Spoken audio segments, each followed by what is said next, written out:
Notre cerveau est l'ordinateur le plus puissant qui existe. Vous n'imaginez même pas le nombre d'informations qu'il est capable de traiter en une seconde, comme par exemple quand vous choisissez votre slip ou que vous regardez votre ami qui a une salade entière coincée entre les dents.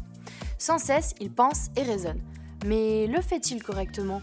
Bon, on va pas vous expliquer ce qui se passe en détail dans votre caboche lorsque vous frappez une balle de tennis, mais on va s'intéresser à ce qu'on appelle les biais cognitifs. Ces biais, c'est Daniel Kahneman qui les a identifiés et qui a reçu un prix Nobel d'économie comportementale sur la prise de décision. Ce sont des schémas de pensée qui nous induisent en erreur et qui ne sont pas vraiment logiques ni rationnels. Il suffit de regarder un épisode de télé-réalité pour en avoir un cas clinique. En fait, nous avons deux systèmes de pensée.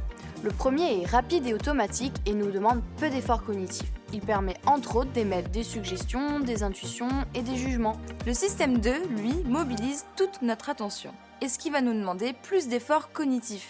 Ça va rendre notre raisonnement aussi rapide qu'un escargot avec du vent en pleine face. Ces biais résultent principalement du fait que nous sommes très friands du système 1 qui va nous permettre de faire des raccourcis et donc d'économiser l'énergie de notre cerveau. Le meilleur exemple, le biais de confirmation, souvent à l'origine de nombreuses disputes. C'est un biais qui fait que nous avons tendance à privilégier les informations qui confirment nos idées et nos croyances. Nous accordons donc moins de poids aux informations qui y vont à l'encontre. Et des biais, il en existe plein d'autres qui se manifestent aussi de manière inconsciente.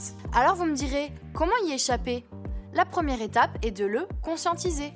Et si vous vous dites, ça c'est pour les autres, moi je suis pas concernée, faut qu'on vous dise, c'est un autre biais cognitif.